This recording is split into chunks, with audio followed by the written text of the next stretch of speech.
Good evening, whakalawhalai atu hane e tau tola tau wala tāla tutupu. Koe pongi ni nai ne matutaki mo i lilifu pale mi he motu ke he whalu a wala tāla ke he tau mena tutupu he motu. Ke he whatu whano, ke he tau mga hala ko mole. Whakamua koe e whakausinga hua he taha komisina mai he mtakaupringa hua he whakatu whano ko Miss Esther Pavihi ne kua moa he mtahiku he tau ko mole si whakakisa mana tu whoki e lilifu pale mi ia ki ai. Si pihia ke tau amamana kianga he whakatu whano ke lata mo punga hua ia. Koe whiwhiri anga ni he tangata ka hakai ke kai manako i ke matata ke ananga hua. Ke whakailoa mai kia, kua laka i manako i ke mana sipihia e mataka i ranga ni. Ai, mamoko ka haa ko pia ka ke whiwhia koe hana ni a whiwhiri anga i. So ka tali atu e ke whakausi e tūru tahe mahina ni. Amamana kina kai e whanka peneta po e whakatu whano ke whakangahua taha komisina fōke ke ta mga hakuku i mua. Ia, amamana ki. Koe whakatutana koe te komisina he whakatawhano he mga pungi ni. Te ria mo tulu ke tau sei ke tuku mai e tau hingoa ke whiwhiri he kamanata he te mga hoi mua. Ka e hei ai e amamana ki ange ke whai hukui ato mua e tangatai. Matata ki atu ke he whalo ta manata whakese he whalo tangata ke tō tangata ngahua ki lota he whakatu whano. Kua tuku atu e taha huhu ke lilifu pale mia ha kua pehe koe whangahua ni he lilifu pale mia e hana tau tangata ko manako kiai ke he whalo tau punga hua mahuinga he motu. Nai ko hane whiwhiri tō tangata ia. Koe Public Service Commission he hakailo. Ai ke kawa kehe ke sia mai he whalo tangata si whakakise mai. Hakorau mai ke au ke whiwhiri tō tangata kia. Ai whi maroro ke tausi pihia. Koe whiwhiri ni he Public Service Commission. E haro tūru tō tangata ni ke sia ro tūru ke mai ke tausi te whikau. Ai ke mana mai ke au. Si kai loi eu, koe whare tangata, tō rori ro tūru ke ekwa ke rea me pihia. E ka nono ni hea tō tangata. Kai wha pihia he whare ngā aho. Koe whiwhiri tō tangata ke tausinga hua. Koe whiwhiri tō tangata ni ei mai ke tausinga hua. Kau tō tangata mga whanga tangata. Koe mana nei haa kone whanga nono ke. Si wha nono koe whare tangata ka hangi pihi. Koe ke whakakerea se anoa ni, kai o nono me tūru. Koe hingo e tō hua tō tangata ia. Si whaore mai, koe tō ronga he tō tangata tō tūru mga ni. Koe mana ko whakahua tuai, tō hoko mai oi whata whang. Ai ko mana ko oga hane bihe whakahua arau tū. Ringa taha ni he whakana teo, he haka ilo he mga ni. He haka tō mga whaha he muduni. Sika mana takoronga haka tō mga whaha he muduni. Arau whi tūri tō whaha he me wha. He haka tō tangata ngā hua. Si ai mana ki ua hangi bihe tō ngā.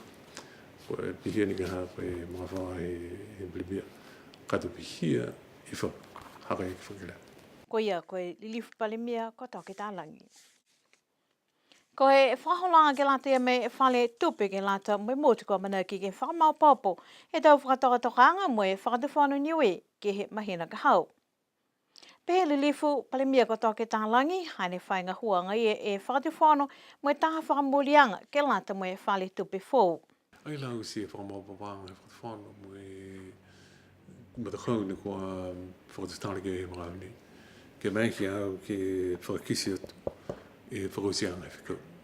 Si mana ka whukina au ke te whakatutana atu ke pehe kua māpaupo. Ata māpaupo mo e whakabōri au. Ka kihi mo e whakamāmanga hako ke whaurua mena kua tausi te mga arai kua mari. Ka pehe ke mtūru. Koe whakamōri na iau ke haka matarima. Tau mai ki au ke whakailoa. Kua mawhana te whikau. O ka he whakatuwhanu he talhau e ia ke tausi taha mena ke he kua nākai mitaki ke lata mo e tau tangata he motu.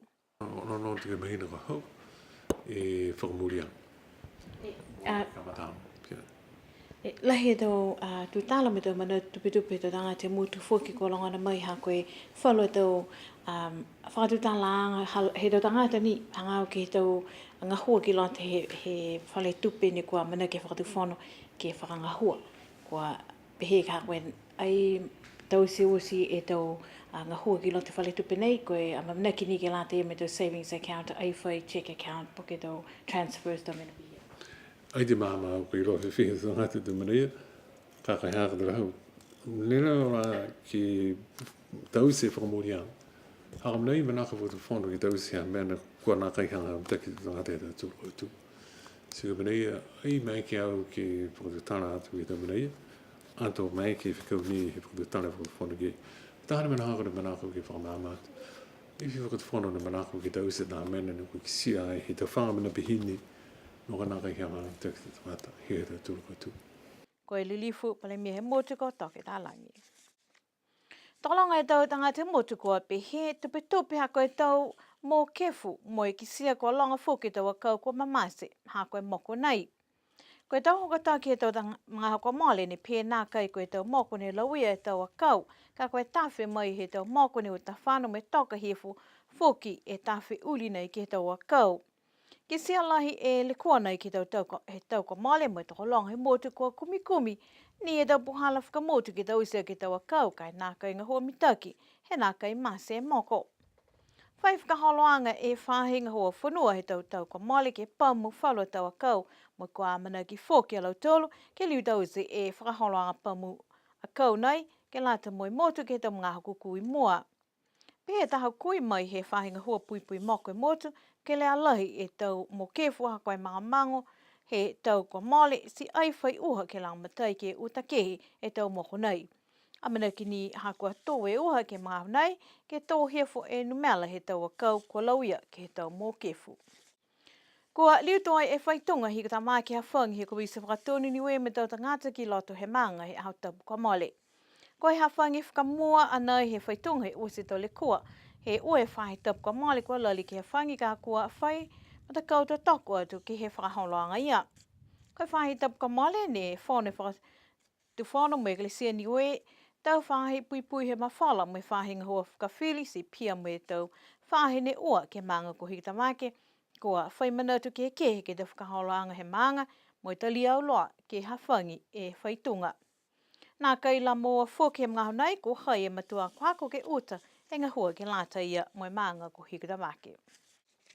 Ke whakahiko e tau wala tālau tutupu ko e whakaholoanga whāma moa he whakatuwhono. Ke tūmau te tangata ke matuta ke tau pala moa kai ke lata mo e tau mamui, ko lahi mahuinga ke whalu tangata he motu. Ko e tau moa ne whakafua ke moa e tau fua mo e tau moa kai, pe he hukui mai he whahi ngā hua whanua toa kau mo e fuseka. Tō lahi e mitaki ke kisia, ko e tau whakaholanga pe he nei kua whaihiki ki anga ke he whalu ngā hua moa kai. Ko e whakaholoanga nei he whakatuwhanu kua matutoa ki whoki e taha pisinisi mai whawha he whakatuwhanu e Mr. Willie Saniteli. Ko ia whoki ne lahi e long he tau moa kuleweki ki he tau kua mole. Nā kai moa ia he mga nei ke whai whakatutalanga ki ai ka manaki ke whakalaulahi e wala tala nei ki tau ahi mua. Hana hadau tola tau wala tala tutupu ke lata ia mui awhiawhi nei na wha mai mawhala.